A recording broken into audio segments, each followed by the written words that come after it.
T'as où les vaches? Ah, Dieu commun! Tout bon. Eh mais 12 par jambe! Bonjour, on se rencontre aujourd'hui dans un téléphérique direction un petit village qui semble accroché à la montagne à quelques 1116 mètres d'altitude. C'est Izérable, un nom qui n'est pas sans rapport avec les nombreux érables qui poussent dans la région. D'ailleurs, c'est ici que le plus large mélèze d'Europe a pris racine. Quant aux 843 habitants d'Izérable, ils répondent au doux nom des Bedouis. Depuis 1942, ils peuvent rejoindre la plaine en 6 minutes grâce à un téléphérique qui leur a véritablement changé la vie. Et pour vérifier tout ça, nous avons rendez-vous avec Narcisse et Léa. Narcisse Crétenant, 64 ans, je préside la fondation Proies Érables et je suis également membre de la constituante valaisanne. Bonjour, je m'appelle Léa Crétenant, j'ai 19 ans et je suis étudiante. En Valais, on se dit tu. Est-ce que vous êtes d'accord qu'on se tutoie? Pas de problème. Oui, il n'y a pas de souci. Ici, il faut avoir passablement confiance aux fondations de sa maison pour emménager. C'est vachement raide quand même. Non, ça c'est sûr, oui. Et il faut être sportif aussi. Tu es né ici, pendant 16 ans, tu as présidé la commune. Qu'est-ce qui te plaît tant à Izérable? Oh ben déjà le relief, on est comme un nid d'aigle, on surplombe la plaine, on domine la plaine. Et puis on est exposé au sud, donc il y a beaucoup de soleil. On est tous un peu une famille, c'est familial, on se dit bonjour à tout le monde, salut, et puis on s'inquiète quand il se passe des choses au village ou comme ça. C'est surtout ça, la familiarité. On vous appelle les Bedouis, les Bedouas. Pourquoi? Alors il y a plusieurs explications. Une que j'aime bien, c'est qu'on serait originaire d'antiques tribus sarrasines ou des Léens qui ont envahi l'Europe. Mais l'autre, c'est qu'en 1881, on a reconstruit le village, c'est un beau village, et puis en patois on dit Djui, le village on dit Djui. Beau c'est B, donc Bedouis, ça pourrait être l'habitant du beau village. J'ai regardé des reportages sur Izérable et j'ai vu que les femmes à l'époque, elles portaient des berceaux sur leur tête.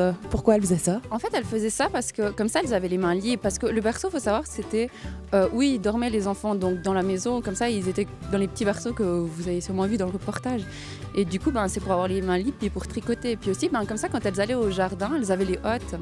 Et elles pouvaient poser le berceau dessus la hotte pour pas qu'il y ait les petites bêtes qui rentrent dans le berceau où il y avait le bébé. Voilà. Ingénieuse. Comment est-ce qu'on se déplace à Izérable? Est-ce que les automobiles sont autorisées? Oui, c'est quand même autorisé. Bien qu'il y en ait le télé, c'est beaucoup plus facile pour l'accès, mais on a quand même des routes et puis on arrive quand même passablement bien à se déplacer avec les voitures, oui. Oui, vous êtes civilisés, quoi. Quand même, oui.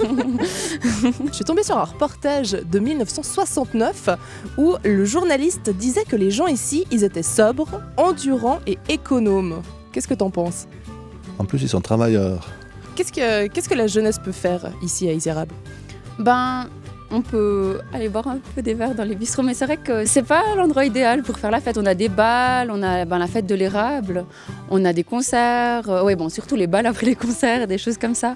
Mais sinon, on va plus un peu ailleurs pour boire des verres le soir, s'il n'y a rien de spécial après. Parfois, il y a quand même des choses ouvertes. Et comment vous faites pour aller ailleurs lorsque vous avez 18 ans, pas encore de véhicule? Il faut tout compter sur le téléphérique?